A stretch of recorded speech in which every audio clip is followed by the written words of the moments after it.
opened their mail. Wow. I had to carry that thing for a month for you. What I had got home to watch. You really gonna watch it? Hi, good evening, everyone. Welcome to the March 24th School Committee meeting. I will now call the meeting to order, it being 6 p.m. Thank you, everyone, for being here this evening. We appreciate it. We look forward to a very lively, I'm sure, presentation from our superintendent. Before I begin this evening, I would like to just ask that we take a moment, if we could, for the families, actually, in our community who have lost their home on Main Street. I just drove by, and I have to say, it was a horrible sight. Thank God no one lost their life. But if we could take a moment for that, and I also have a request from one of our school committee members that we have a moment of silence for the student at Quabbin Regional High School, Jeremy, and I hope I say this right, Capilla, who passed away. He was a ROTC student also. He went to Quabbin. He has family and relatives in our community. So together, if we could just take a moment for both of these issues, I would appreciate it. Thank you.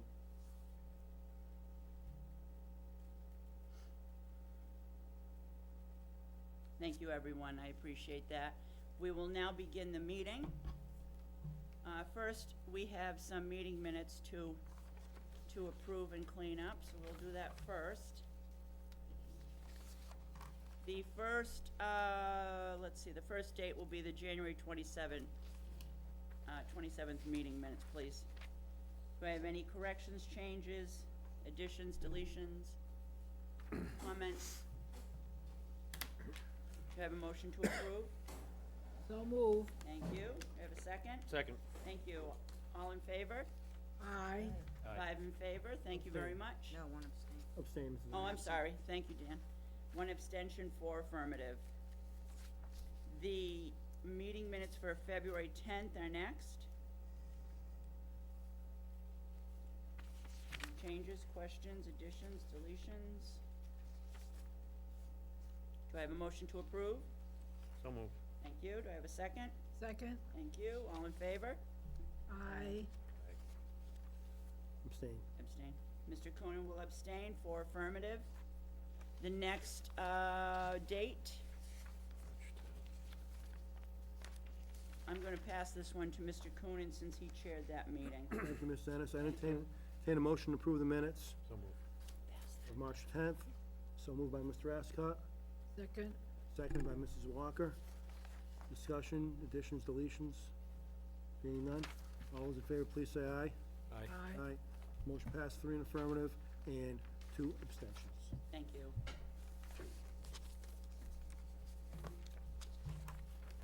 All right, thank you, everyone. That's for you.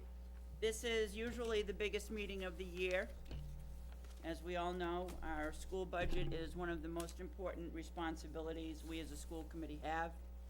I will now turn the floor over to our superintendent so he can make his presentation.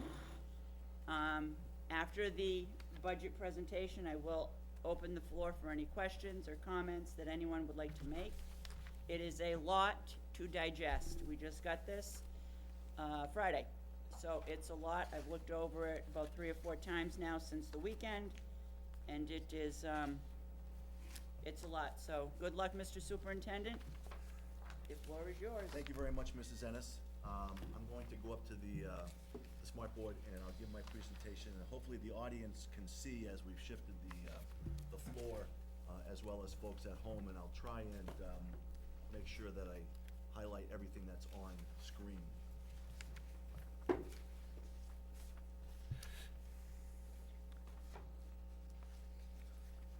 I ask a question before he starts? Go ahead, sir. Is this typically you present before we have any questions until the very end, or are we interrupting you during your presentation? He's going to finish his presentation, Okay, thank you. and then we can ask questions. Okay, thank you. We're going to get the full presentation. Right, and as, Some kind of a microphone. I want to thank Access Oxford for the new microphone. I feel like a game show contestant hosting one of those. Just so everyone knows, the process is that this is the superintendent's recommended budget, but I had lots of help from the administrative team. We had many, many meetings over the last several months to come up with this recommended budget. And as the process moves from here to town meeting, the Finance Committee and the Board of Selectmen will have myself and Mr. Matthew to explain some of the details of the budget to them. And then the school committee holds, by law, a public hearing, typically before town meeting, at either the April 10th or April 24th meeting. Town meeting is May 7th, and that is the town's opportunity to set the budget with all departments for next year. So,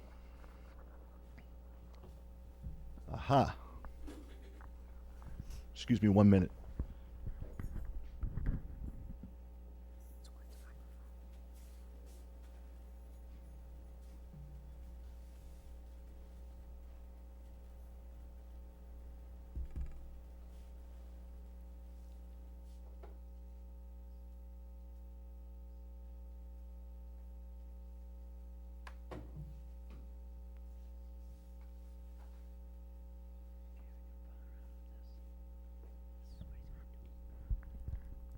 So as I mentioned, this budget, certainly one of the most complex that I have been involved in over the 9 years that I've been working with presenting and helping to construct the school budget.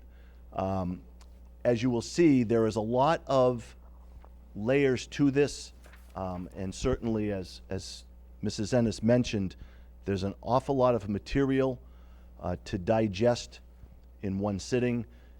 Certainly what we will do is put not only this presentation up on the website, but we will also put the soft cover booklet that that Mr. Matthew has put together with the help of the administrative team. And I wanted to call a special note to Mrs. Daly and Mrs. Susan for all their work and input into getting all of the pieces of this budget together. As you will see, we will put this up on the website. We will also have the line-by-line proposed operating budget, both at the library as well as central office, for anyone to come by and ask questions on.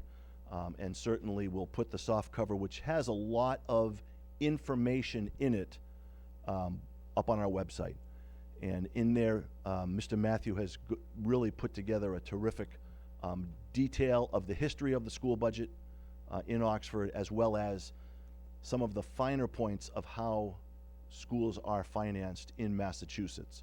It is a very complex process, and it does take a while to figure all of the layers as to what they mean. My goal tonight is to present this to the school committee and take questions from anyone. As I said, generally over the next 3 or 4 weeks, we spend a lot of time in workshop format with the committee, making sure that they understand all of the pieces. Then we are invited to FinCom and the Board of Selectmen so that we can explain this budget proposal. The school committee then votes on a number that is then taken to town meeting, and then the town will vote all of the different departments at the annual town meeting on May 7th.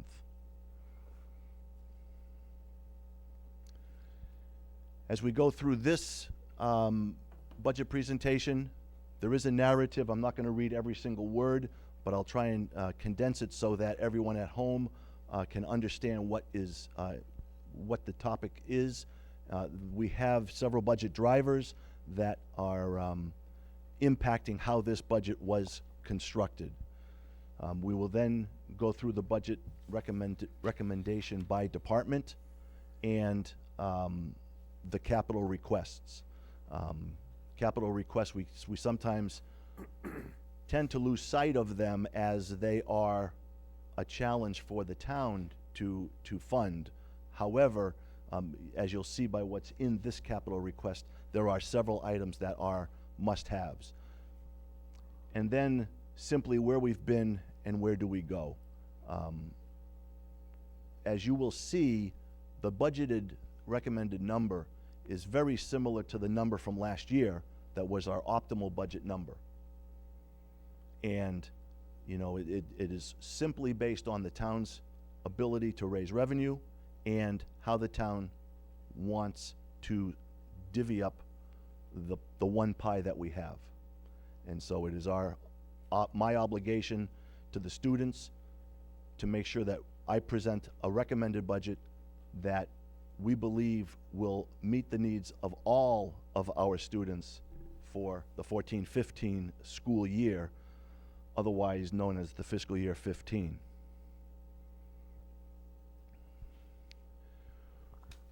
For many years in Oxford, like many districts, we try and make do with what we are given. And we do a good job of that.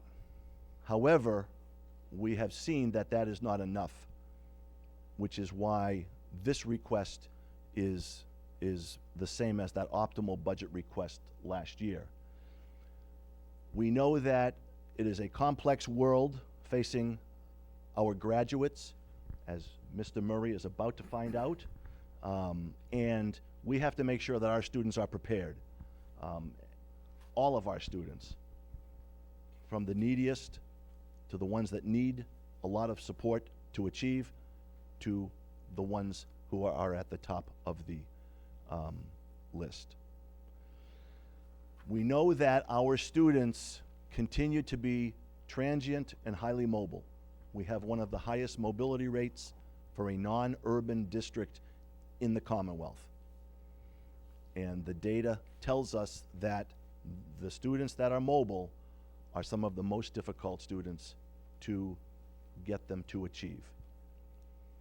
We have more and more students that come to us at age 3, 4, and 5 with more complex needs, and we know that they require more and more early intervention.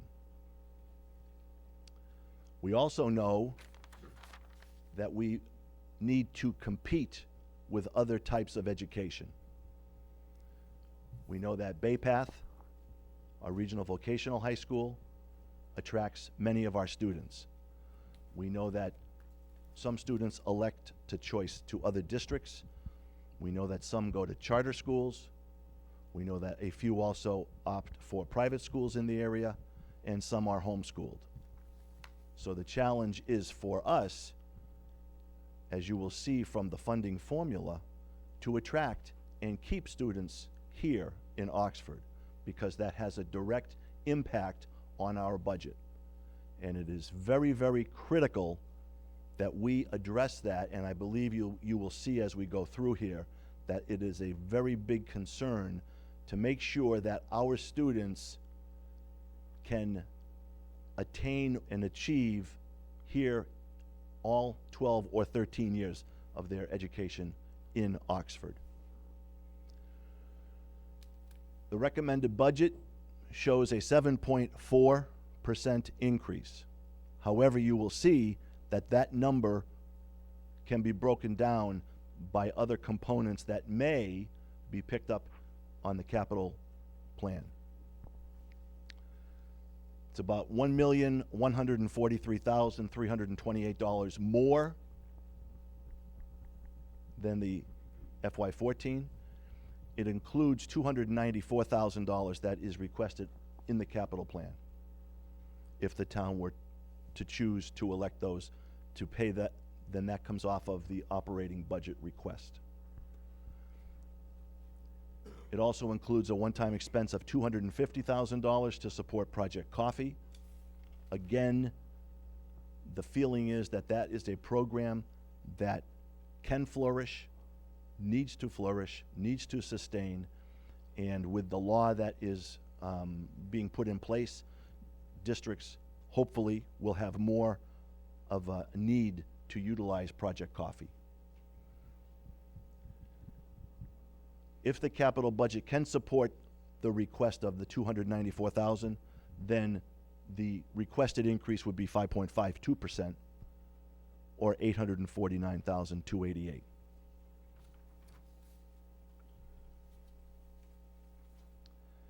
We have decided to focus on our elementary grades. We know that the data tells us that the achievement there, whether it's MAP testing, DIBELS, or MCAS, has been not rising as fast as we want it to. And certainly it puts more pressure on the middle school to try and catch those students up to grade level. And if we can't, then it creates lots of problems for the high school in terms of students who are behind, trending to giving up their education, or not achieving what they can achieve to get themselves ready for future success. We have designed an enrichment block with a full schedule for our K4, pre-K4, so that this will allow us to implement the mass-tiered system of support and give us a set schedule so that students can have enrichment or additional support if needed. The new schedules will also allow us for common prep time, preparatory time for our teachers within the same grade level, and will give us 2 additional specials to allow for that scheduling to support that one block of time to give our students the chance for the enrichments that they are so desperate for. It is a technology and a STEM, science, technology, engineering, and math specials that we think will, along with what we have proposed at the middle and high school, give our students complete access throughout their career to the project-based learning and the excitement that is STEM that we know is required for much of the jobs that our students will be faced with trying to apply for when they graduate. At the middle school, we are requesting an additional STEM teacher to allow all of our middle school students access to what has proven to be a very exciting enrichment. And we want to make the media center specialist a certified teaching position, as the high school is, to allow for more support for our curriculum. That position will be a support for both students and teachers to allow for integration of technology, to make sure that they are there to support and make sure that that media center is used fully. Oxford High School is the recipient of the Mass Math and Science Initiative Grant. This is a 3-year grant that was fully funded by the federal government that now the state has taken over. There are over 60 high schools that currently benefit from this. It's a rather intricate and slightly tedious process to apply for it, but it will give us access to more rigor through additional advanced placement courses. It will give us the opportunity to provide for our teachers the support, the instructional materials, and the training that they need. And it will also, the grant also provides for reduction on the cost of taking the exams, with the net effect to get more of our students to try what is a college course, an advanced placement course. And we want more students that maybe didn't think of an advanced placement course as ever in their realm to be able to have the opportunity to take one. And there are certainly, there's lots of data behind this. There's also a program where students can go and take additional study time on Saturdays with surrounding high schools, which has proven to be very popular. Again, the grant picks up a large majority of that cost. So what this is going to do is allow the high school to go from its current 4 to a total of 8 advanced placement courses for next year. And it provides the training, a 1-week seminar workshop over the summer, as well as 2-day follow-ups by some of the best and advanced placement folks who grade as well as teach at a very high level. And the schools that have this program have seen it really do a terrific job. We also, because of the change in the high school graduation requirements through MassCore, we want an additional science math teacher at the high school, again, to be able to bookend this component of science, technology, engineering, and math. And with the addition of the position that the school committee approved last September, will really give us a lot of depth and breadth in the areas that have, quite frankly, been lacking and maybe contributed to some folks looking at other options. So with this, we anticipate that more students will choose to remain and finish their education where it began, in our schools.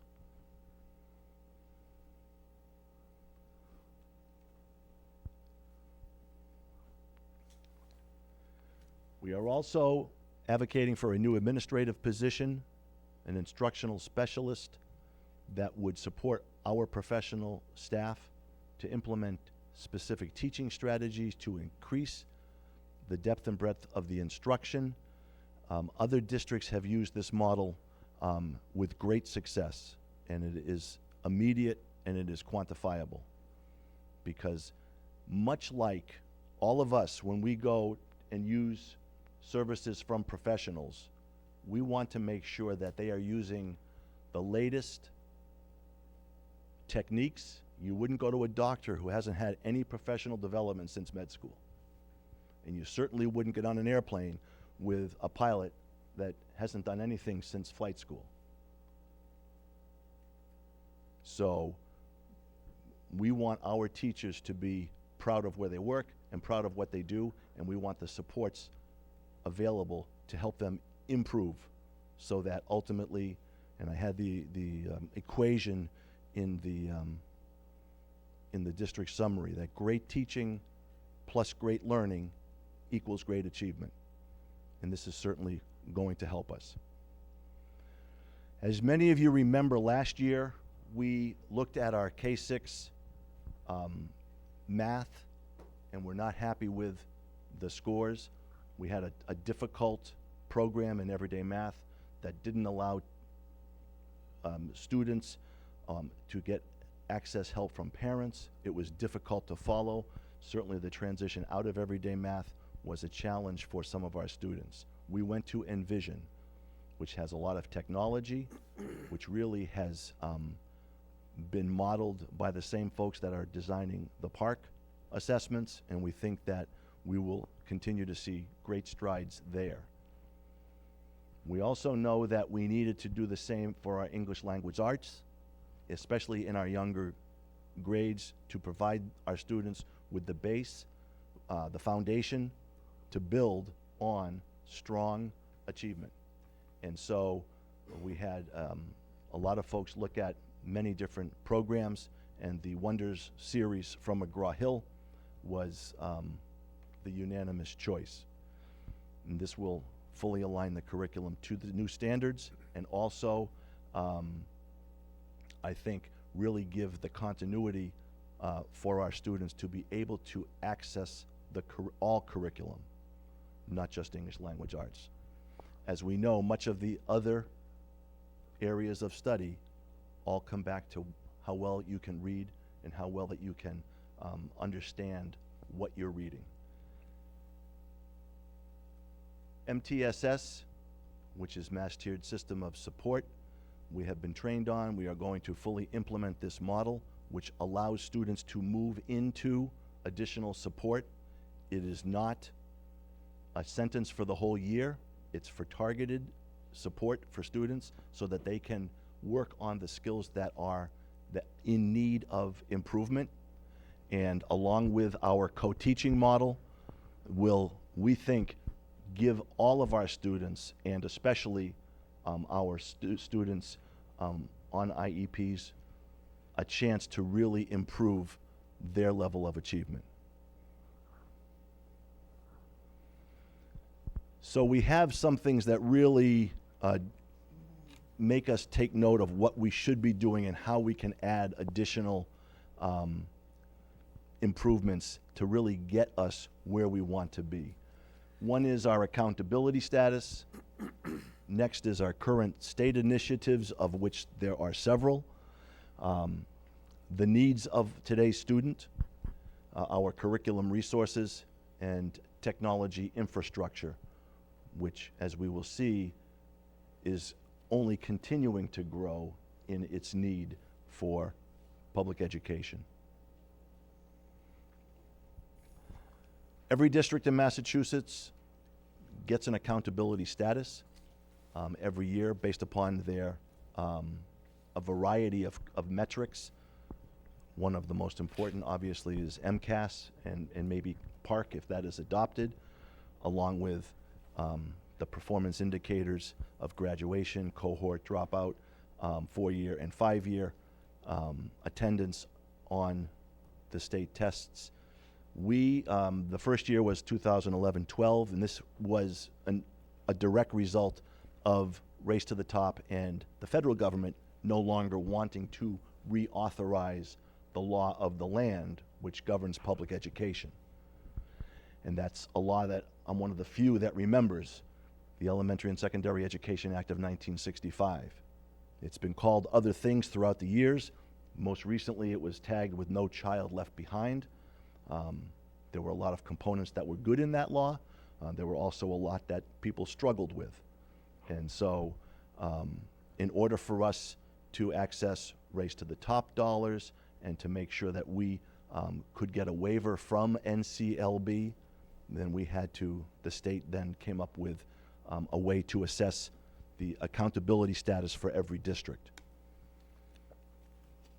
And based upon, and this is a yearly assessment, and based upon the results from 12-13, we were designated a level 3 district. And so we are working very diligently. It's what drives us every day. It is our focus every single day to improve, not be happy with level 2, but why can't we be a level 1 district? Of which about 75 to 80% of all districts in the state are level 1 district. And there is a direct proportion, obviously, to the drivers that help kids achieve today. And we know that a few years ago, it was class size, and if class size was low, it was thought that that would automatically give great results. And if you could keep building transitions to only a couple or 3 or 4, that would again ensure results. And we now know in today's world and in this environment, those are not the best and biggest and most accurate indicators of student achievement. It is the quality of the instruction, and it is the support at home. Those are the 2 single biggest determinants in how students will achieve. And when folks ask me, and it was up on the website a while ago, well, what can I do to ensure my students' success? And they expect some magic formula coming from me.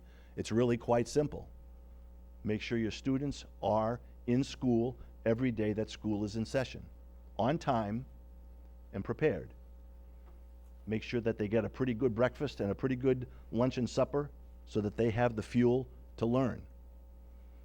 And make sure they get regular doctor, dental, vision checkups to make sure that they can access all that is in front of them. And then the 4th one is probably the one I remember most growing up, and that was making sure that you ask your children and your students not how was school, that just means yeah, nay, yes or no. What was good about your day? Tell me something that you really liked. Tell me something that you had to struggle with. And if parents can do that, that's that level of engagement from home, then guess what? Your students are well prepared to be successful wherever they go. And it has to start, as we know, from birth. It's not something we decide to get good about when they're they're 13 or 14 years old and struggling. It is something that we as parents have to do from day one. Spend time every day reading with our students, with our children, playing, singing. If you do that every day for 20 minutes, it develops the neural pathways. It creates the muscle memory within the brain to be able to access and learn. And those students will do well. So we definitely need those two predictors to come to the forefront. I'll get off the soapbox. I got a little out of sequence here, but I thought that was important to bring up.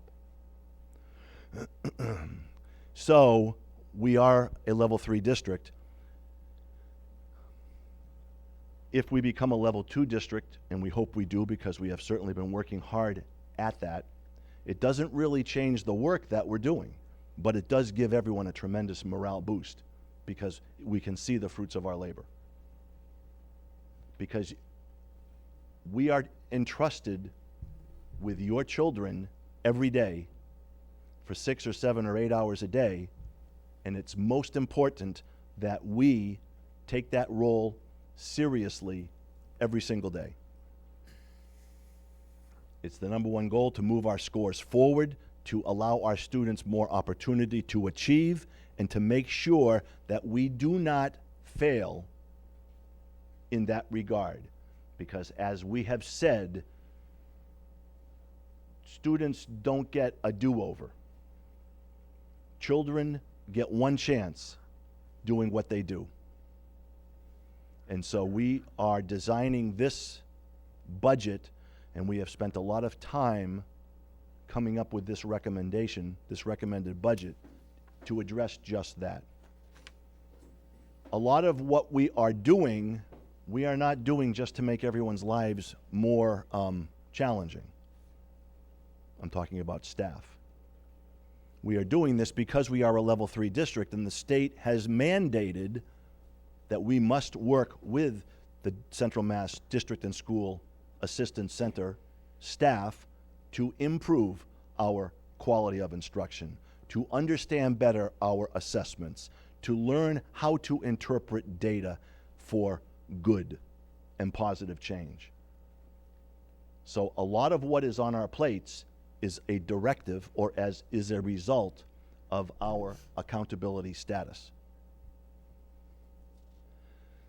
So we need to emphasize our standards, we need to continue with our curriculum improvements, and that professional development, just like I don't want a doctor to diagnose me who has not had professional development over his career or her career, I certainly want our teachers to make sure that we give them all of the tools to be successful.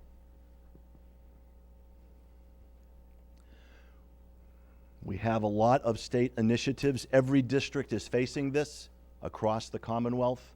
We have the new Common Core standards. We have retail. That is a Massachusetts, California, Arizona initiative only because of the Department of Justice thinking that we are not teaching our English language learners as well as we should with the referendum that repealed Sheltered English Immersion in 2002. DDMs, which are district-determined measures, which will give another metric to both student growth and teacher evaluation. Our educator evaluation system. PARC, you've heard a lot about this. We are it was a consortium of about 20 states. Now we're down to 14 states that are field testing this new assessment, which is designed to replace MCAS in 2 years. The field test is occurring this spring. We knew that MCAS were not going to be the assessment that aligns with the curriculum changes in the Common Core standards. So there were 2 big consortiums that came about. One was called the Smarter Balanced Assessment Consortium, the SBAC states, and the other was PARC, the Partnership for the Assessment of Readiness for College and Career, of which our commissioner, Chester, chairs. So we are field testing the park assessments this spring, and they are timed in ELA and math and will be taken on the computer. We are field testing it both ways, the old-fashioned way with paper and pencil as well as on the computer. MTSS, the Mass Tiered System of Support, gives structure and the ability for us to have students get the enrichment, get the supports that they need when they need them. MassCore, obviously we spoke about earlier, and that's the graduation requirements that will add a formal structure to what students need to complete. Our accountability status, we have certainly talked about, and now we are one of the last states to fingerprint all educators. And of course, we didn't do it the easy way because we're Massachusetts. We hired an outside third-party vendor to fingerprint everybody at a rather high cost, and that begins over the summer. So those are some of the current state initiatives. As we mentioned, the needs of today's students in Oxford. We have a lot of challenging behaviors that present themselves as soon as they are eligible for special education services. And that is a direct result of lack of support, in many cases, from the home and the engagement at the home level. We have more students that are behind when they come to us at age 5 in kindergarten. We have some students that are up to a year and a half behind already. And that puts a tremendous burden on trying to get their growth to catch up. So that's why it is so important at the home to make sure that you engage your students and your children every day in their education. It's not something that we can do by ourselves. We need everyone's help. We have students that require earlier and more detailed supports, and that becomes a challenge. We have more wraparound services.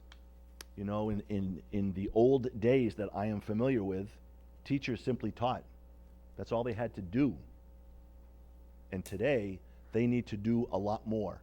They have to be a lot more. They have to wear a lot more hats and assume many different roles. You're a mandated reporter. You have to understand how children are different day to day. You have to make sure as a teacher that you are part psychologist, psychiatrist, mentor, disciplinarian, nutritionist, the list goes on. And oh, by the way, make sure my students pass that MCAS and get to where they're supposed to be. So we're asking a lot. We know that students that move often are more difficult to educate, and we have the data to prove that. We know that the family's ability to support their students has decreased as families have suffered through the recession, as there are more and more demands on time in the home, and certainly with the advent of social media. We need to offer every student the best education possible. That is it in a nutshell. And that's what this budget represents. Under curriculum resources, we certainly have talked about the MTSS, the co-teaching model that would allow a teacher to have another, either teaching assistant who's certified or special ed teacher to help co-teach and to provide supports within the classroom. We now will have fully aligned programs for our K-6 grades in both math and ELA. We will now be able to offer the STEM component across the entire grade level. We will definitely have more rigor and much more challenging coursework available to all students. So students that may have only decided to take one can now choose others if they want to feel challenged, if they have the aptitude for it. We are knee-deep in learning walks and lesson study, curriculum mapping, data teams, map and DIBELS assessment, model curriculum units, and professional development for all. And that is a very key piece. We know that our technology infrastructure is in some ways far more advanced than other districts, but we also know that because we don't have the ability to leverage new construction like many towns have been able to do, to purchase more infrastructure and more technology through the building of new buildings, we don't have that. So we have to look at planning out our technology purchases, replacement, and to make sure that that syncs up with the needs of the district.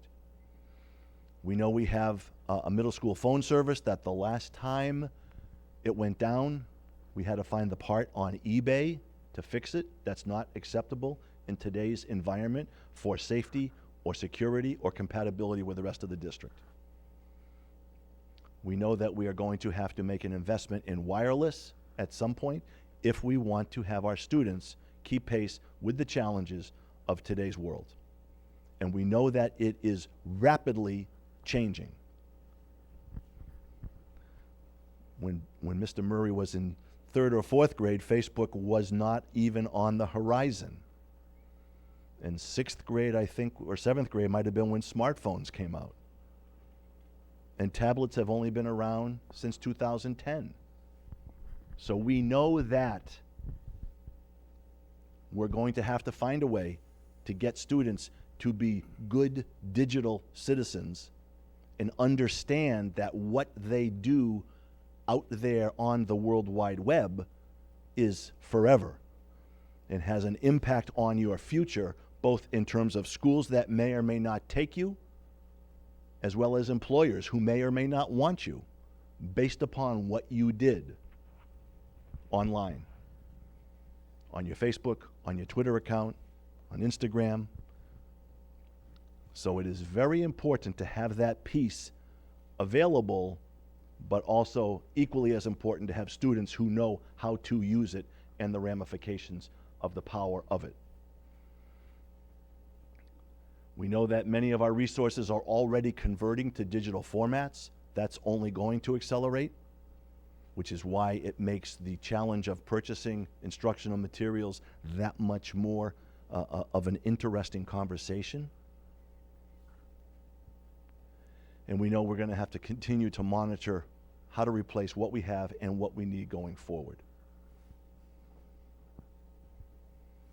So, as you can see here, this represents the FY13 budget of $15,027,000. It represents the FY14 budget, this year's budget, $15,386,000. These are our operating budgets, exclusive of transportation, and our recommended FY15 budget of $16,530,000. And that's an increase of $1,143,328, of which $234,000 is curriculum and instructional materials that we are desperate for. A big chunk of that is the McGraw-Hill series, and $60,000 is the main switch that powers all of our technology. Both of those items qualify as capital, more than $25,000 and an expected shelf life of 5 years or more. So both of those items could be part of capital, which would have the net effect of reducing our operating budget and therefore our percentage of increase from 7.4 down to about 5.5. Included also is this one-time charge to support Project Coffee.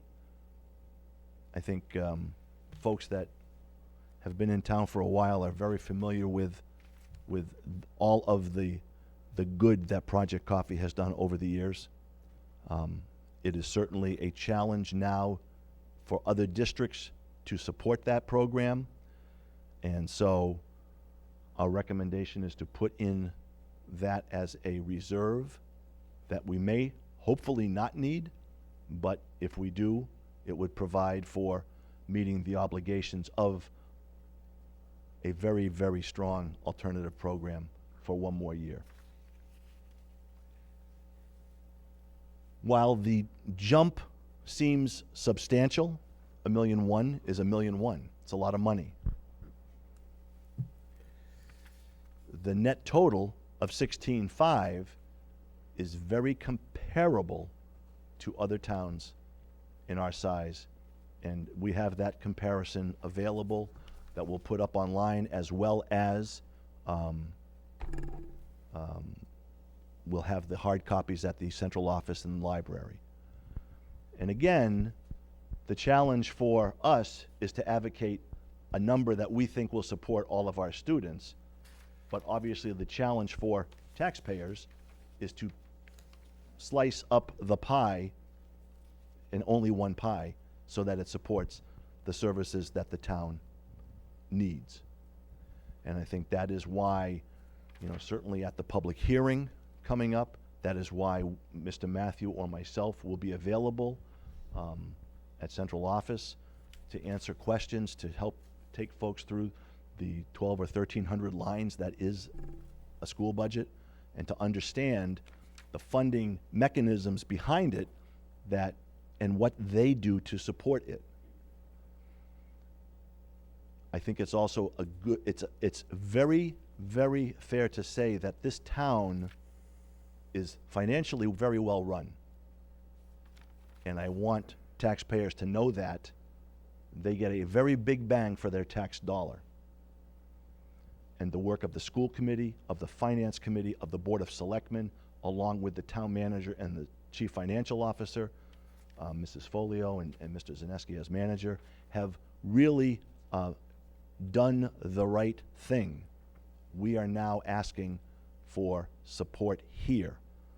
Obviously, town's revenue is fixed and finite, and that becomes part of the challenge to understand where and how. I think that Mr. Matthew, over the last several years, has made tremendous recommendations, which we have implemented to make sure that we manage our expenses that we can control, both from utilities to moving forward with the adjustments that we need to make to support our buildings and to work with the facilities maintenance department. And I think that that is very important to note, that this town has departments that work together. And so that is the challenge as we go forward. The capital requests, and again, this is something that we don't want to lose sight of. Obviously, it's my ranking. People can decide what their ranking would be, but certainly we need that switch. And it's a big number for that switch that drives and manages all of our technology. Based upon our test scores and our accountability status and where we are with our teaching and learning, the $234,000 that we need to invest in our our curriculum materials is much needed. After Sandy Hook, every district in the country reevaluated and reassessed how they handle armed intruders. And while we did a lot of work on protocols and procedures and radios and alarms, we know that we have security cameras that need to be upgraded or replaced in every building. And again, that is a real number that we should not lose sight of. The high school track, every 10 or 12 years, it needs to be maintained. And the cost to do that is not cheap, but the cost to let it go to seed and not use it is also a price. So that is something that we have identified that we're going to have to find a way to support. Mr. Matthew has made a recommendation to set aside athletic money every year, but we might not have enough time to do that, but it's a start. And we know that we need to update the phone systems at Project Coffee in the middle school, which are desperate to be both compatible with the other phones as well as for safety. Where have we been? We have been a moderately successful district that has met the needs of students up until the last several years. The jobs that students are looking at today are far different than the jobs of a generation ago. A high school diploma up until the 70s would allow you to live the American dream. Purchase a house and raise a family and live a solid, good, well-intentioned, successful life. Those jobs do not exist. And if there are factory and industrial jobs, they require more training, primarily through technology and the knowledge base that you need to run those machines.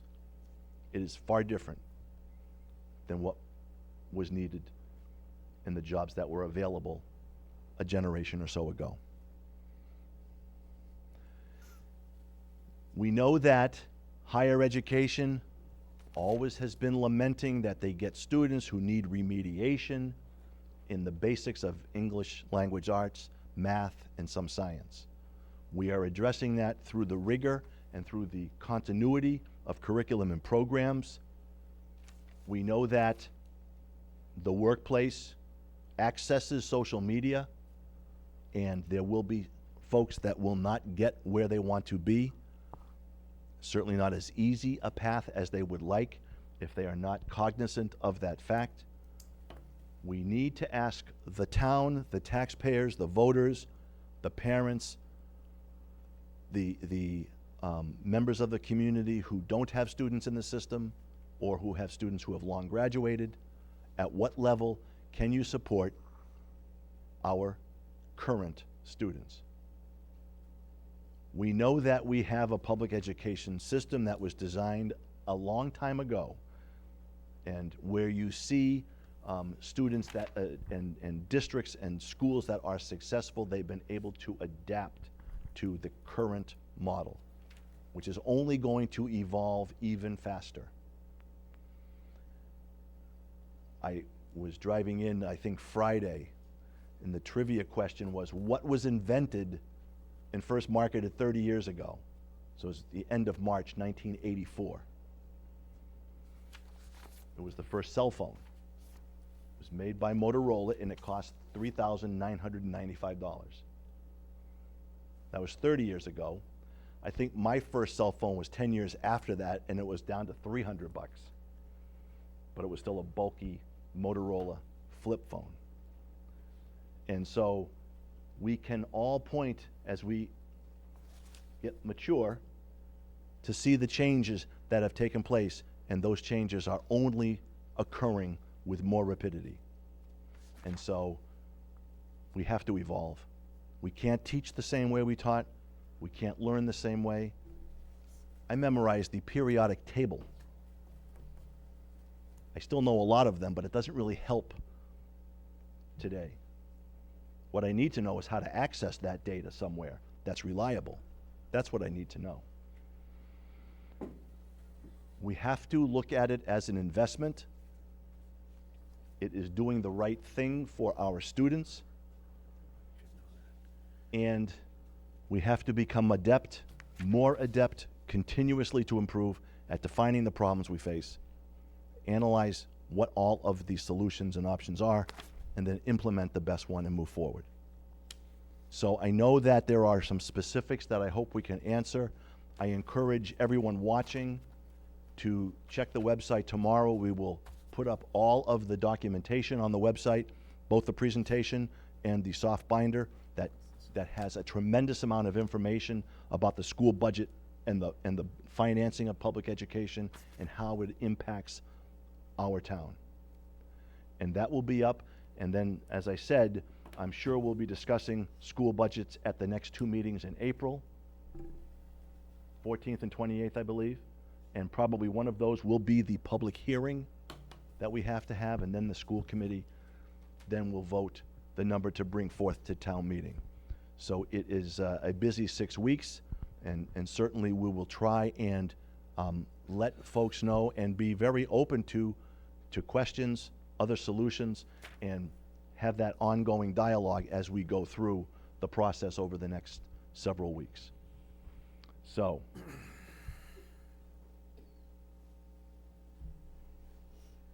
if there are any questions, I'd be happy to try and answer them. Certainly, if not now, over the next several weeks. Mr. Matthew is a terrific resource. We have our administrative team here as well. I think it's important that we have this discussion continually over the next several weeks so that we all can understand and make the best determination as to how we should proceed for the next upcoming school year. So thank you very much, and I'm going to hand the mic back over to the table, to the chair, and thank you for your attention.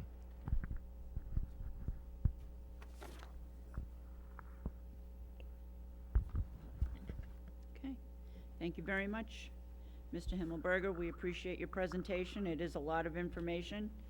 I have to say that this is one of the best formatted budgets I've seen in a long time, and I have to thank you, Mr. Matthew. It is excellent.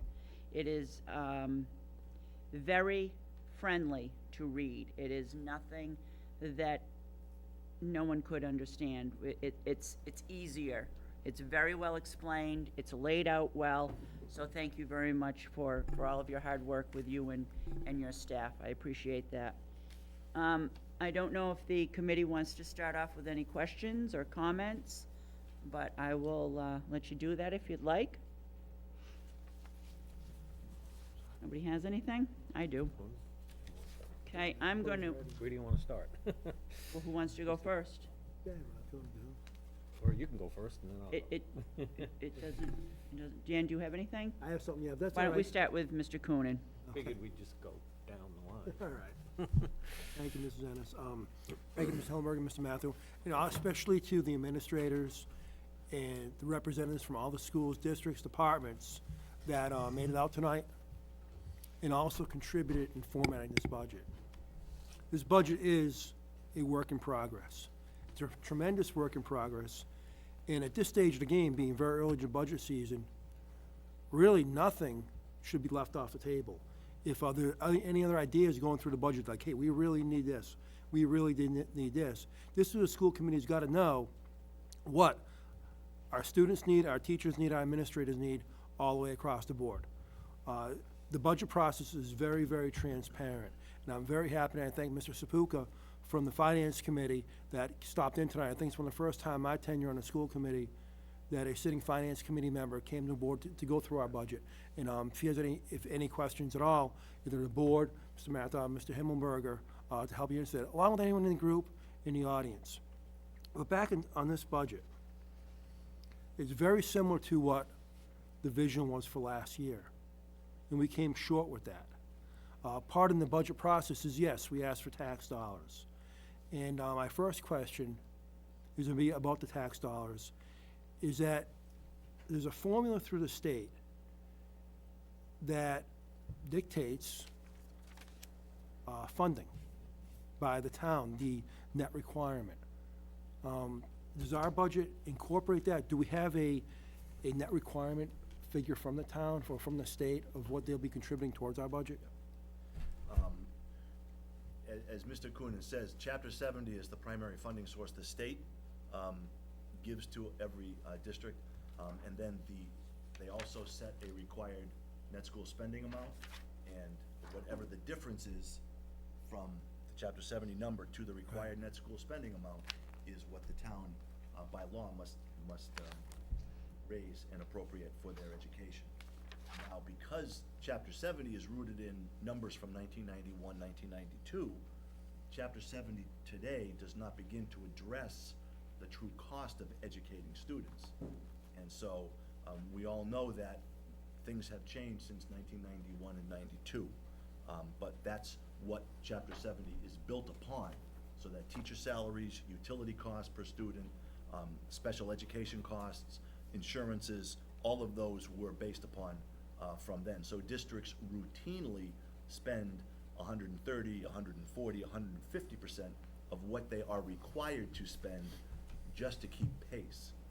And we certainly have that information in the soft copy. And if we had spent at even the state average, we would Right. be at 16 or $17 million. So we know that every town is different, every municipality is different, and certainly everybody's ability to pay or willingness to pay is different. And I think what we have attempted to do is to be transparent, be accessible, and to answer any and all questions, and be open to, as you say, to suggestions. Our Chapter 70 dollars have gone up minimally, I think that's the right way to say it, because those are also attached to students. And we have, like many districts, have been seeing a reduction in our student population. Certainly, the number of students that opt to go to Bay Path in grade 8 is a concern, which is why I think the addressing of curriculum across the depth and breadth of all grades, but specifically at the high school, will be important to give a comfort level that we are offering what students need. But those dollars, and I'll certainly give it to Mr. Matthew, who's far more adroit at these numbers today than I was, to explain it, but we really are just getting by, Right. yeah. To follow up on that, in February, the state actually released the required school spending numbers for FY13. The statewide average in FY13 was 15.7% over required school spending. If Oxford were at that level of percentage over, our operating budget would be around 16.7 million. You know, that's a pretty accurate figure of where we want to be as a district. Right now, we're a level 3 district.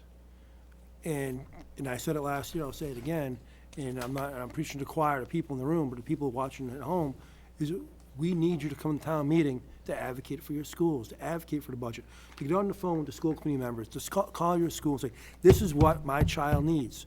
When we get those results coming back into us, that the superintendent can sit up here and he can give this great presentation of, this is what we need, oh, that's great, that's great. When someone at home says, I need this and I need this, and they call all their friends out and say, this is what we need for education in Oxford, that's how we're gonna get that money.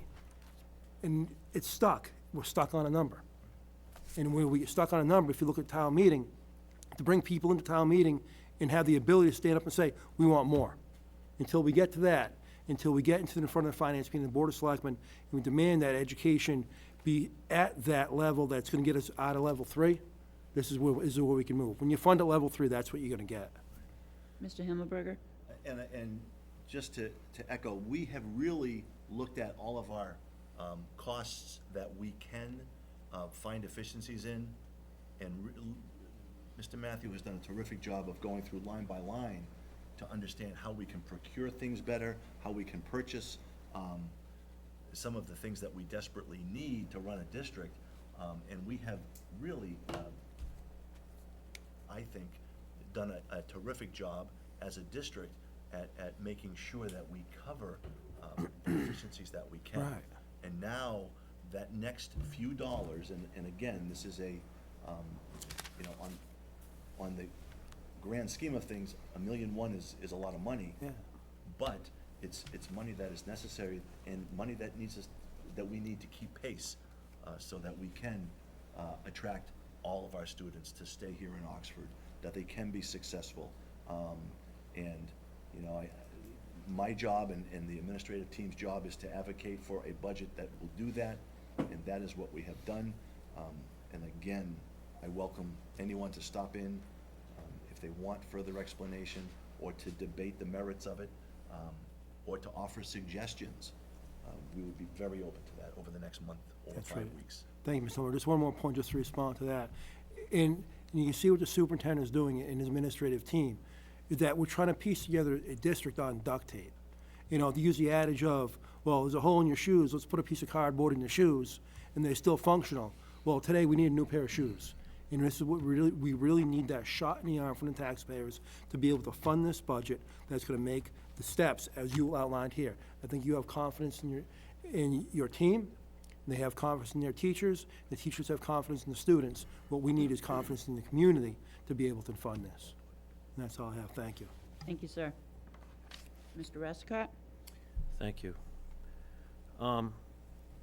I guess I understand now that tonight was more an overview of just the start of the budget process, and I wasn't quite, be honest with you, aware of that. I thought maybe this was it, but I'm glad it's not, because, Long process. so, in the interest of time, and everybody here pretty much knows what's going on, I'm gonna keep it to 3 specific items that I have developed a concern for.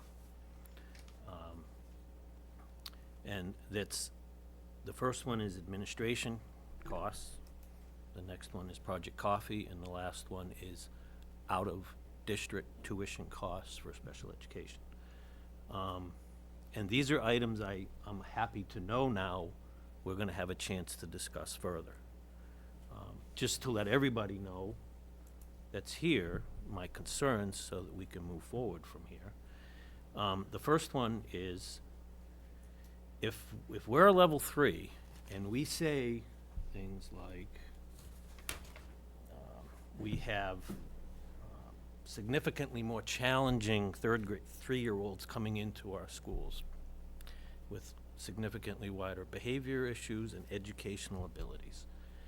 And we are now hiring an administrator as part of that, to help that. I find that to be counterproductive in that approach. If the children that we are getting really, really need assistance in education, I believe the best way to do it is with direct contact staff with these kids, not someone at the administrative level. I don't understand that. So you say that there are other districts using this position. I looked online all weekend long and I couldn't find that information.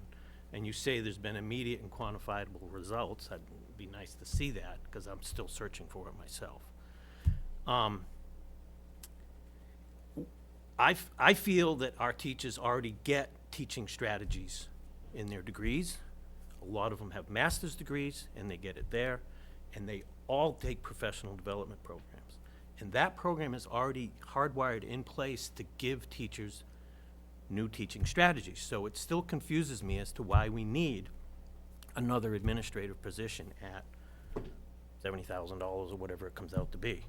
So the concern I have overall is that we have an additional $200,000 coming in administration costs that is hiring a new person and significant salary increases for from other people in the administration. And I would say, what, 60,000 of that is only other upgrades, not salary and benefits. That concerns me, because I think that's a significant amount of money that could be used in the, I hate to use this military term, in the trenches, where we need it. Instructional aides, teaching assistants, more literacy teachers in the schools, another second grade teacher, because we've got a large first grade class, so on and so forth. So that's my first concern.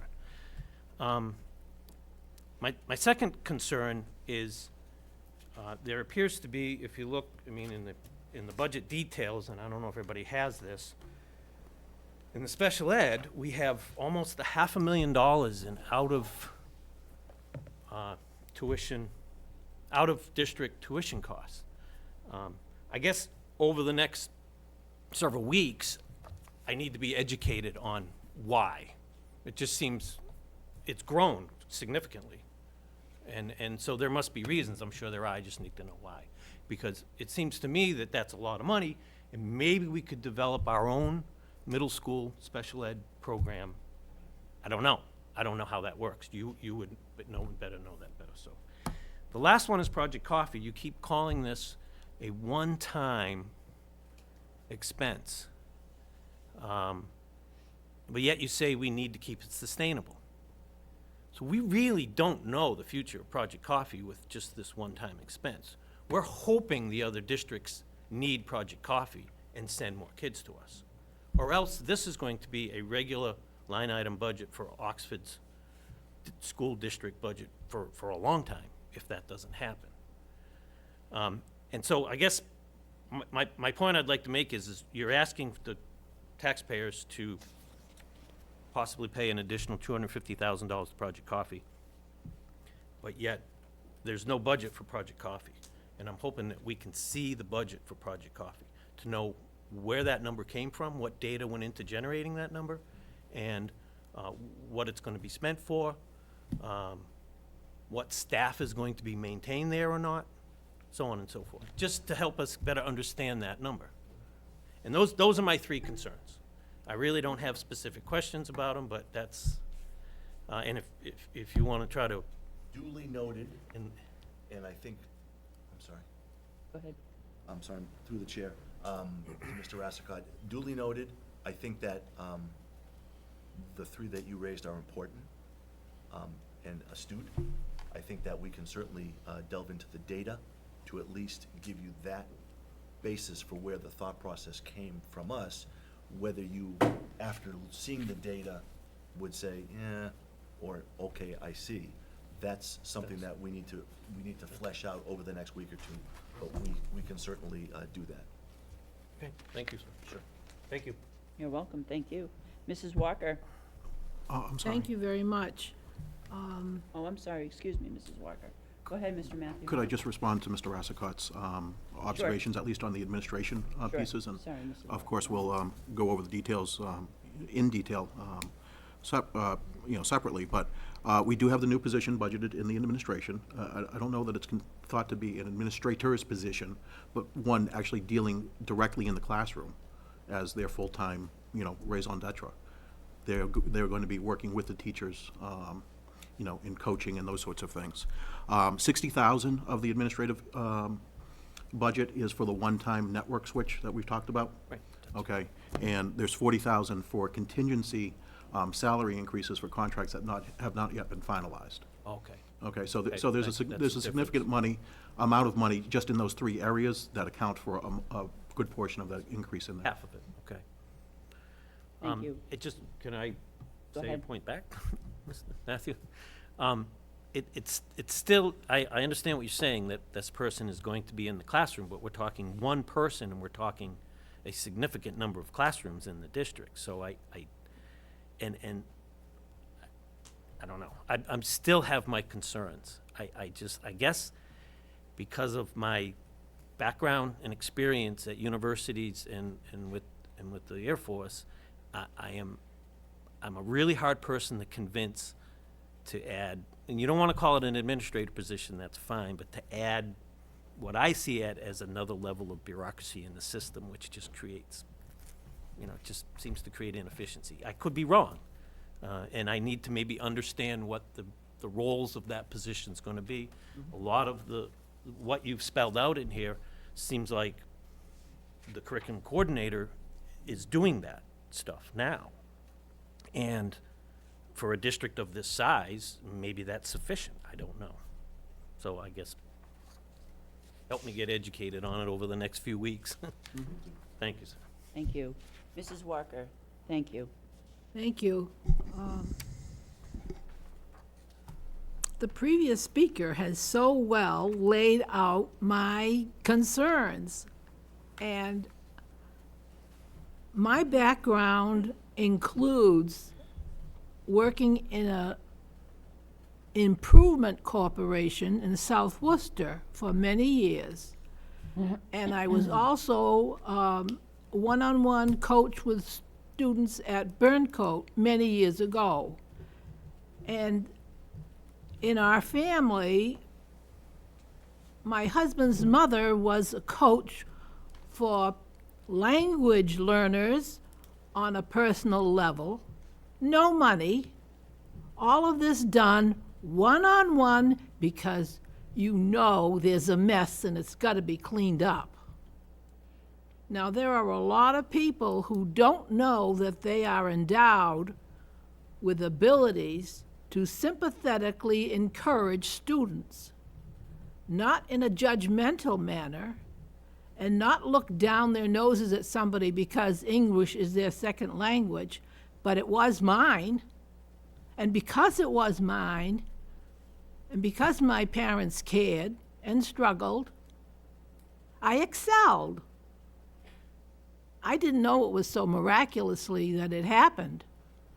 But teachers have a great impact, even standing out in the corridors talking with young people. And there are lay people out, and I know there's not as much time available because of the financial situations that people are in. But if we could eliminate a lot of credit cards, we could give credit cards to people for caring about kids. And organizations like 4-H and Girl Scouts and Boy Scouts, there are many lay people giving time and energy to improving the lives of young people. And I think we need to militarize the process if necessary, but a lot of credit is not being applied to the young lives because of the temptations of television and gadgets in their pockets. We have to counteract that with human approach. And I hope that people with more vigor and vim than I have now at 85 will step up and help children learn one-on-one. It's amazing how it makes a difference in their schoolwork. Thank you, Mr. Chairman. Thank you very much, Mrs. Walker. Mrs. Ravelli? Thank you to Mr. Rassica for asking half my questions. Makes the night go quicker. You keep doing that. I I'll let like you that. go You first stay on this that side, we'll keep doing that. I also have the same concern regarding the team leader, but thank you for explaining that, some of that. But I don't understand why $60,000 for a switch for technology ends up in administration. So the budget process still eludes me. I don't know how that happens. Why wouldn't that be in technology, and isn't that a separate, I thought that was a separate is. capital, There is a separate technology item in administration. it is? It's within, okay, I'm confused, thank you. Mr. Himmelberger? Yes, there are two items that appear both in the capital plan and in the operating budget. And the reason for that is they are items that we feel that we need for this year. And if the capital allocation Then is not approve, spent okay. on those two, Okay. then You we probably would said have to that pay for already. them Thank in you. the operating budget. That's a process that the town will go through at both the upcoming town meeting as well as primarily the fall special town meeting. Okay.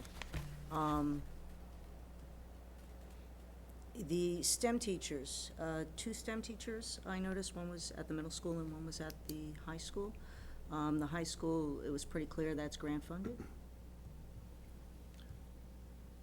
Not through the MIMSI grant, no. No, No, it's not. it is through reallocating resources. It's not additional dollars, So it's not grant funded. but it is not grant funded, no. And the additional STEM teacher at Oxford Middle School, I understand we have one already. We do. So the additional STEM teacher there, that is also through reallocation or whatever? That would be an additional position that we feel An that we additional need so position. that it can be offered to all of our students. So I'll have more questions on that at a later date.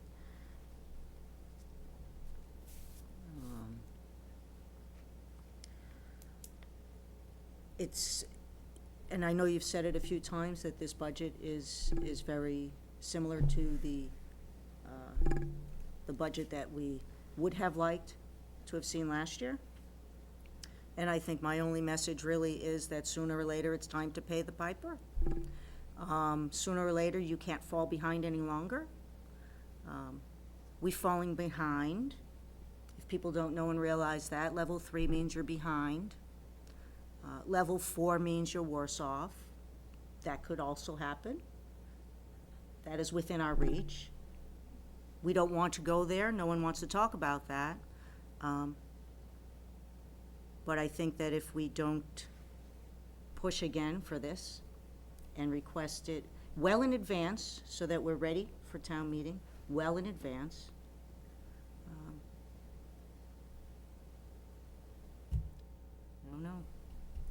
I don't like what I see if we can't come close to the numbers that we're looking for. I'm not saying that I agree totally with the increase in staff and what specific staff are increased. I think curriculum materials, though, it's time, it's past time, and that's quite a big chunk of what we're looking for here as well. I would say that the other capital expenditures, though, the track, I know, it's not directly related maybe to education, but sports is important to all kids. Sometimes that's what gets them here. And it would be a sad thing if we had to pay. Do we know what we would have to pay if it's a loss? If we let it go so long that, right now, $75,000, that's just to keep it up. So what happens if we don't? What is the cost if we had to rip it up, start over? Ballpark, I don't have a ballpark, not even a ballpark. because the cost that I'm familiar with when I was on a building committee and put one in 11 years ago is far different than it is today. It's a choice that the district would have to make. Is it an expense that's going to be there only probably for another couple of years, in which case then we just don't use it and it goes to seed. And that is certainly one option, but it has been out there now for a year and almost 2 years, and we know that over the next 2, we're gonna have to do something. So, the choice would be to maintain it for that money, or spend a significant amount through another vehicle, not an operating budget, but a debt exclusion or an override to fund it, or do nothing and just lose that attribute. And that's the choices that we are faced with. It's my top 5 questions answered, so that's good for a start. Thank you. Thank you. My first concern is the time that we received this budget. It's about, in my opinion, about 4 to 6 weeks very late to us. So we are kind of already behind. I don't know what the holdup was. I guess we were waiting for the town to get their budget together, and then finally we received our budget. So that's a concern to me, because this is a work in progress. In the past, we have worked this every meeting up until town meeting. So we are only having 2 more meetings up until town meeting. So that's a concern, number 1. The second is Project Coffee, I'd like to talk about for a moment. This town cannot lose this program for many reasons. It is a program that has been sustained in this community. It is a nationally recognized program. I don't think we've ever asked the town for money, for help. One of the discussions I've had with a couple of people that make a lot of sense. In Project Coffee, we need to determine a policy of who comes in and who doesn't. We can't just allow students with special needs. We have to pinpoint what are those needs that make them Project Coffee students.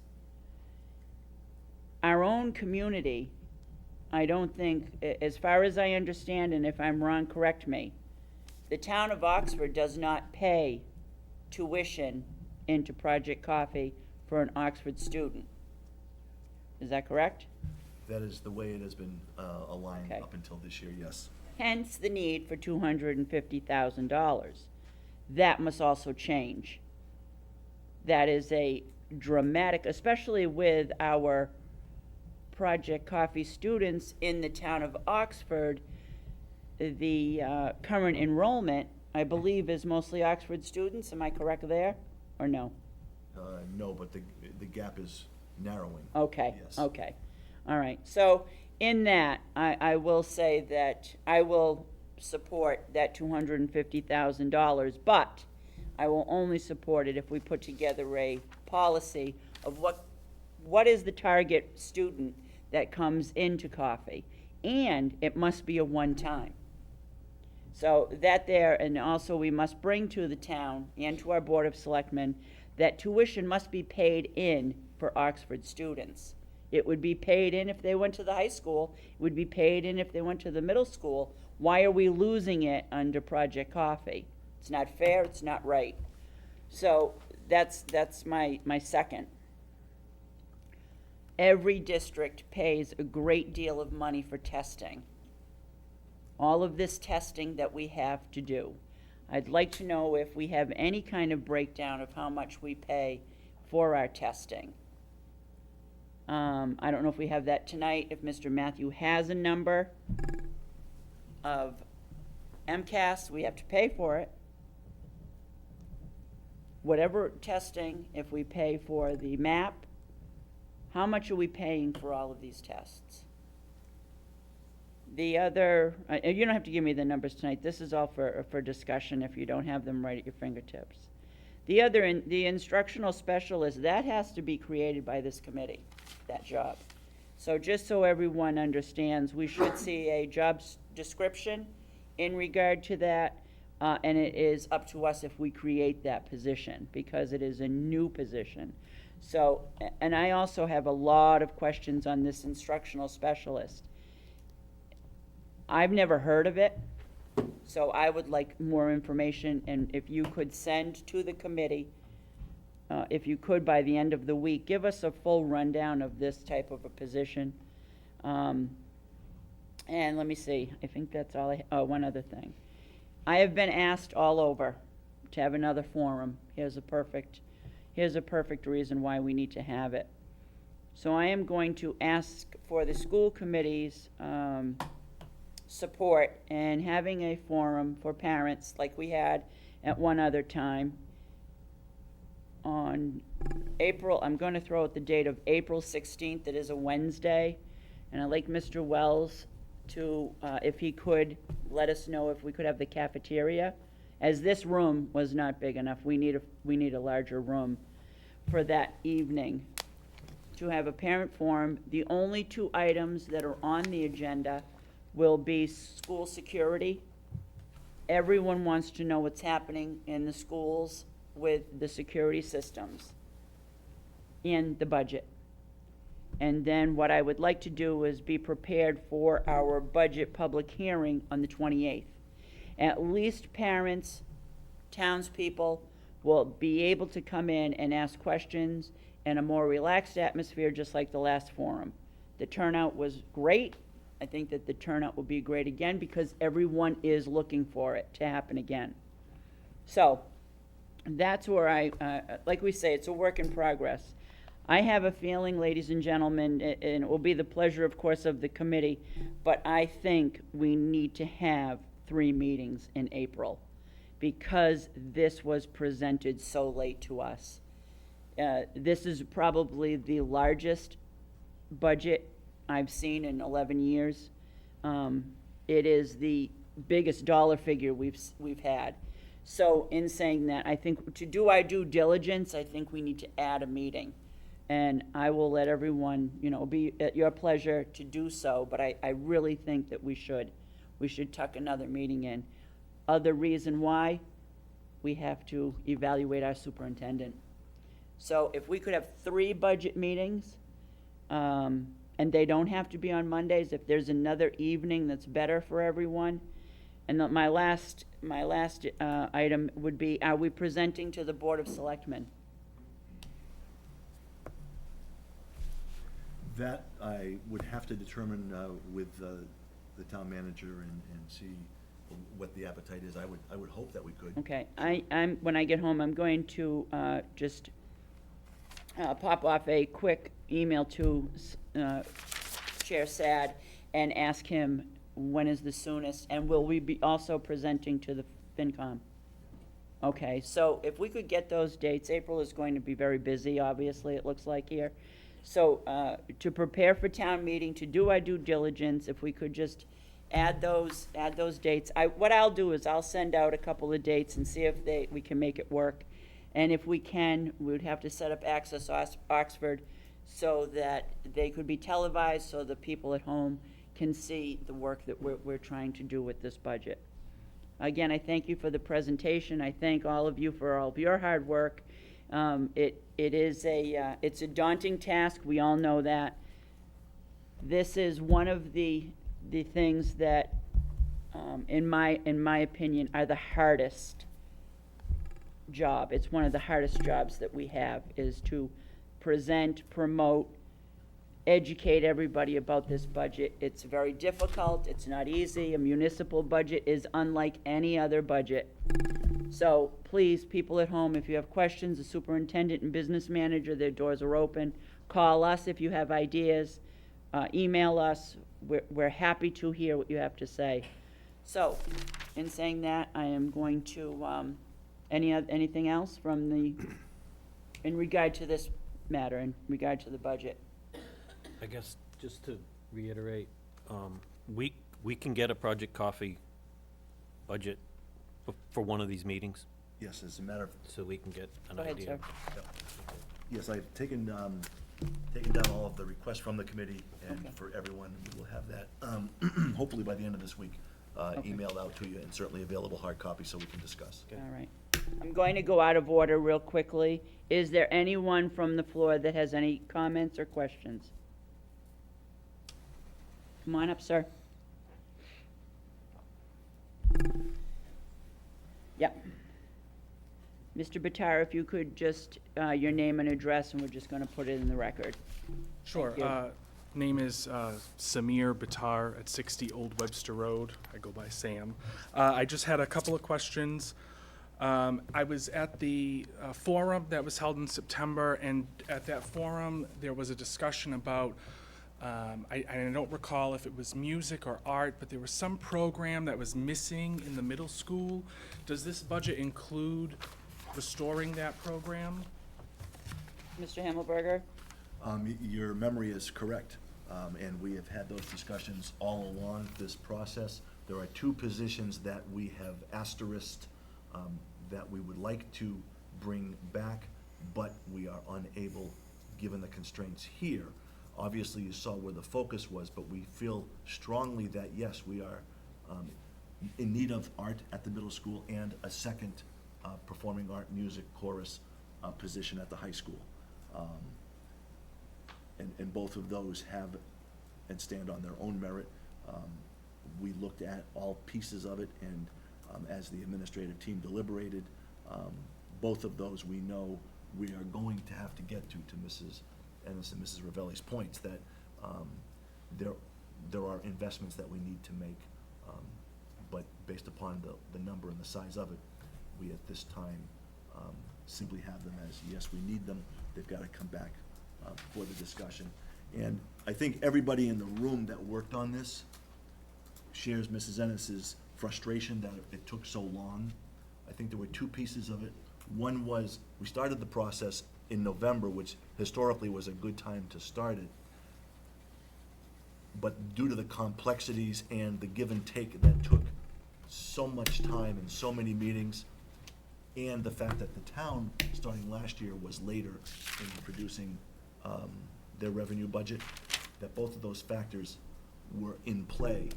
However, having said that, we will start this process in July as we go forward, because over the summer, we have the time to look at, the pieces and all of that go into the making of the budget, so that we are far closer to the early part of January to present to the school committee to allow for more time. So that is the plan going forward. But both of those positions, I feel strongly about, and we have them targeted to bring back, hopefully, starting the discussion in July. Well, as a parent, I feel very strongly that that is a priority, and I think that the enrichment courses have a lot of, or the art courses rather, they add a lot to a well-rounded education, and I would really like to see, try to work that in somehow. my daughter is in kindergarten, so I just recently got involved in the school system. And my first involvement on a district-wide level was really at the forum that was held. And I thank the committee again for holding that forum, and I look forward to another forum soon. That being said, and I don't know that this is necessarily the duty or responsibility of the committee, perhaps it is, perhaps it's the town, but as somebody who's lived in town since 2006, I'm a little disappointed at the way things are communicated in town, because when I moved to town, I went online and I registered for email alerts, and the only email alerts I get from the town are in regards to fall pickup or bulk drop-off days, and you know, it would be helpful for those types of things to come across in an electronic format without having to get it from the school. Now that my daughter's in the school program at the Chafee School, I get those notices coming home with the form and whatnot, but that's probably, again, I don't know that that's necessarily for the school committee, but just to funnel that up. The only other question I had was with regards to Project Coffee. It sounds, from what I know, it's a wonderful program. Something that you said that didn't resonate with me, and perhaps maybe you could elaborate a little bit, was that, you know, we need to have this money, put this money aside because it's difficult for other districts to support it. And if that doesn't sit well with me, why are we the only ones supporting it? Could you maybe just elaborate on that a little more? Sure. And again, from the first time through, that does seem a little off kilter. Historically, Project Coffee was funded primarily, exclusively on tuitions from other districts. And then it allowed us to utilize Project Coffee as a resource for as an alternative program for our kids at risk. What has happened over the last couple of years, or 3 years, is as the recession took hold, districts are finding ways not to send students there. We wrestled last year with, does it stay open? Does it close? Can we afford to keep it open? Can we afford to close it? To Mr. Rassicott's point, no, this is not going to be an annual one-time expense. This is the year that we have to sustain it, or else we're going to have to find another way to manage, because the revenue becomes too much of a challenge to set aside money in anticipation of tuitions in. But that was how the funding formula was. I think going forward, there is great discussion about attaching some sort of tuition for Oxford students, because for all of the reasons that I mentioned, we do have a significant population that benefits from that, but we need to fund it differently. The other piece of that is that there is a law that goes into effect July 1st, which hopefully will prod districts to utilize Project Coffee as the resource it was, because they are no longer allowed to simply exclude students. All districts are responsible for all of their students somehow, whether it is tutoring, whether it is sending them out to a program similar to Coffee. So this would be the year that we find out if that works. Obviously, the discussion, which we will be beginning in July, is the future of that program. And does it make sense to open it? Does it make sense to close it? What are the ramifications of doing both? And I think that is a key piece as we move forward. Well, Thank you.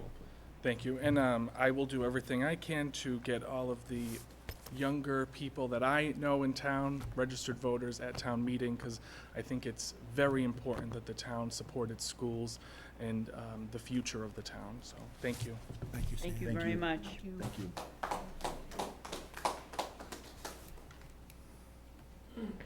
Before we go any further, real quick, I'm going to entertain a motion that we have that parent forum, so we can post it. It would be school security and budget discussion on the 16th of April, and the Oxford High Cafeteria. Starting time would be, I would say, 6 PM, and we will this time offer babysitting. That was something we missed last time. We will absolutely offer babysitting. So, if I could, have a motion. Dennis, I still 16. move that. Thank you. Do I have a second? Second. All in favor? Aye. Thank you. If you could post that, Mr. Himmelberger, that would be great, and could we put that on the web and on our cable channel, please? We'll be done. Thank you. Anything else on the budget?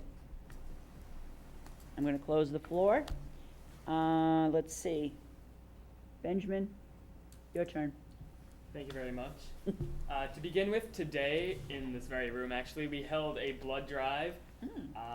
I don't yet have the figures on how many units of blood we were able to raise, but I will hopefully have those in time for the next meeting.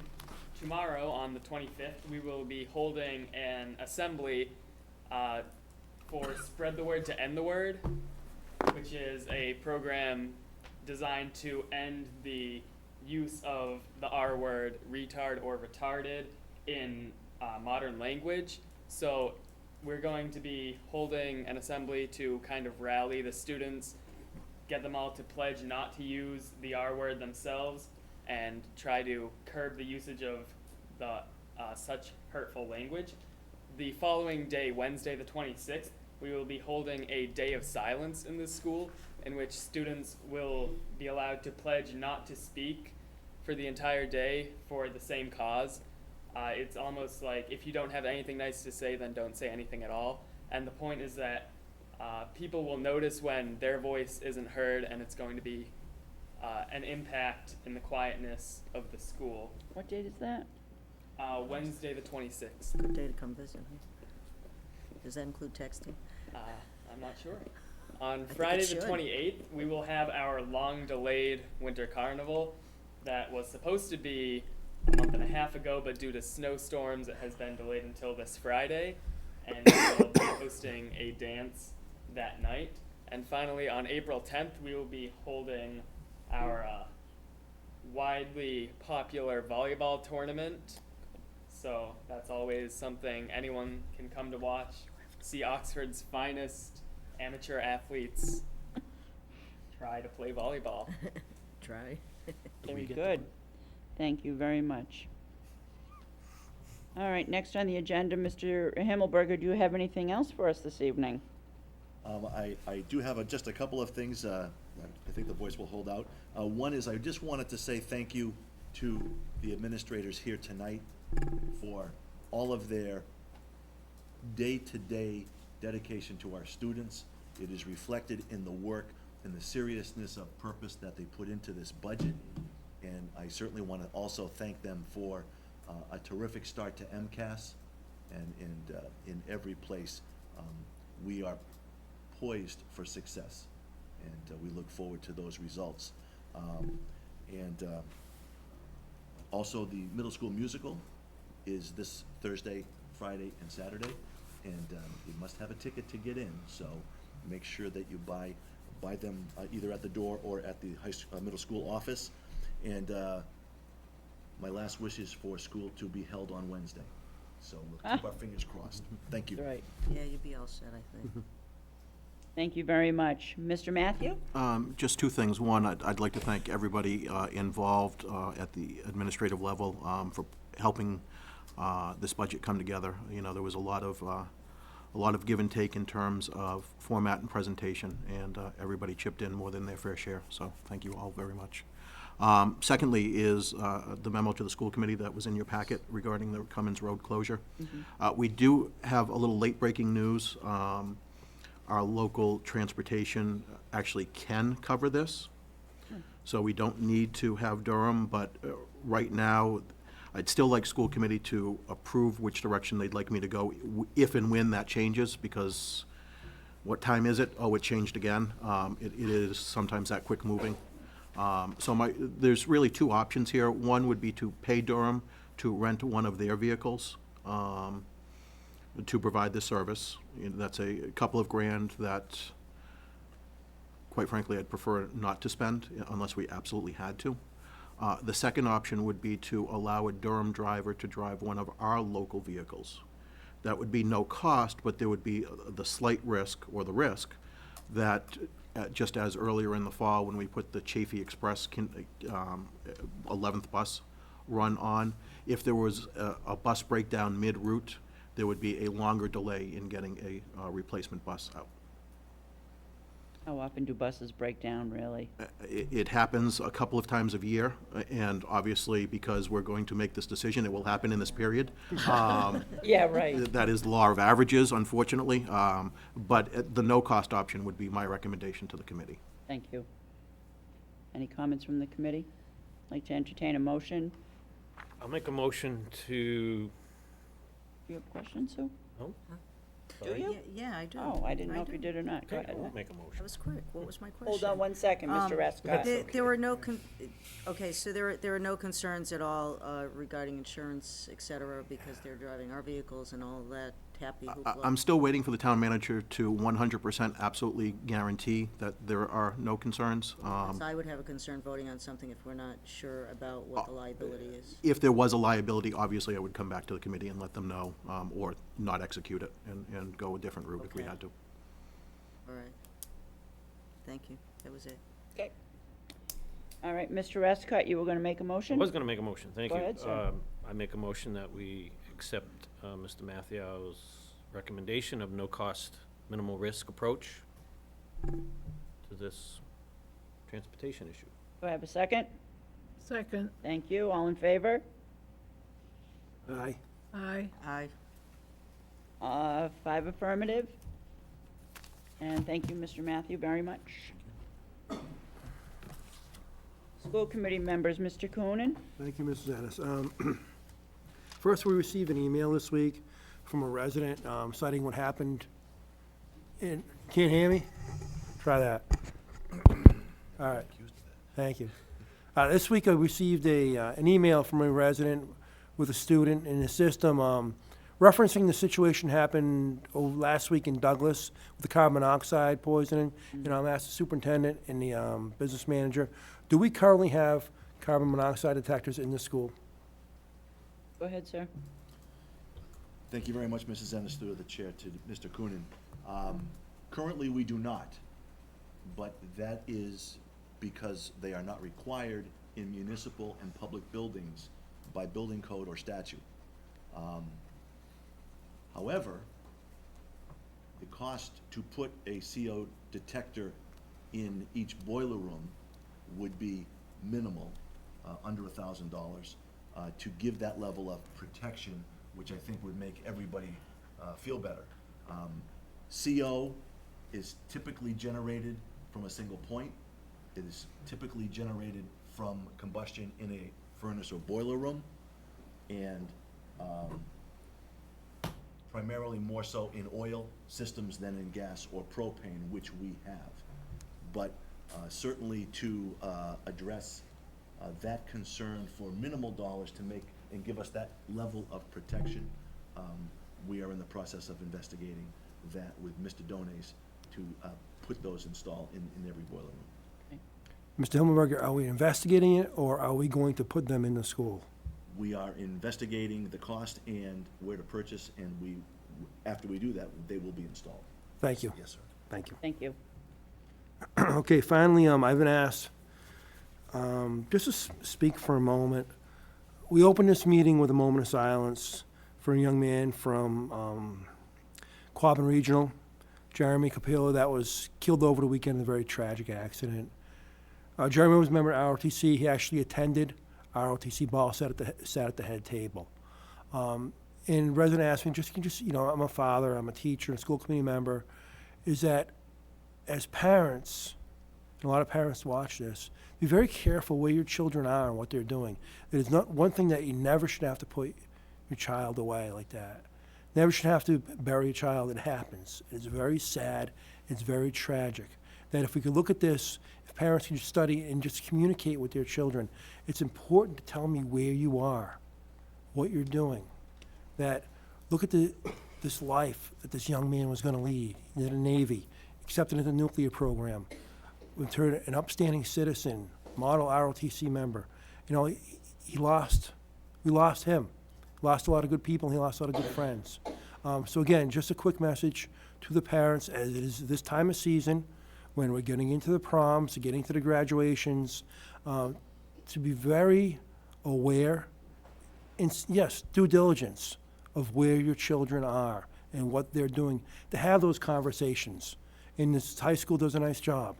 The drinking and driving, the SAD programs, the other programs that come in, because unfortunately, the stats will show, he won't be the first one to go this year.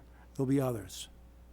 We don't want it to happen here. We don't want it to happen anywhere. So anything that we can do to educate students, to educate parents, to get the message out to our kids before they get in the car, to please think where you are and what you're doing. That's all I have. Thank you. Thank you, Mr. Coonan. Mr. Westcott? I'm all set, Mrs. Ennis, thank you. Thank you very much. Mrs. Walker?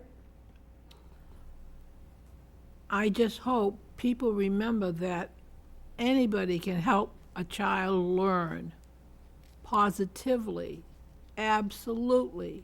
And I hope some people will remember to come forth and speak to the administration if they are willing to participate in a training program to encourage them to share their skills and their encouragement.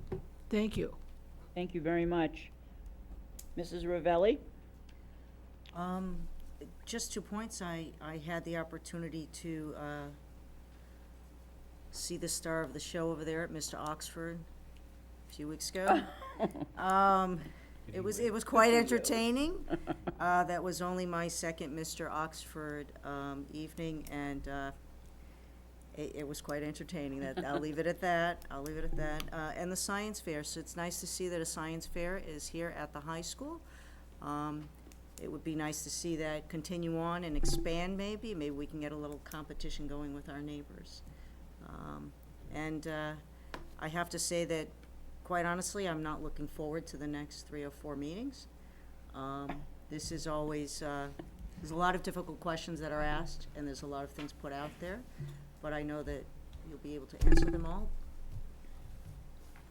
So, thank you for tonight, and look forward to those next 3 meetings. Very good, thank you very much.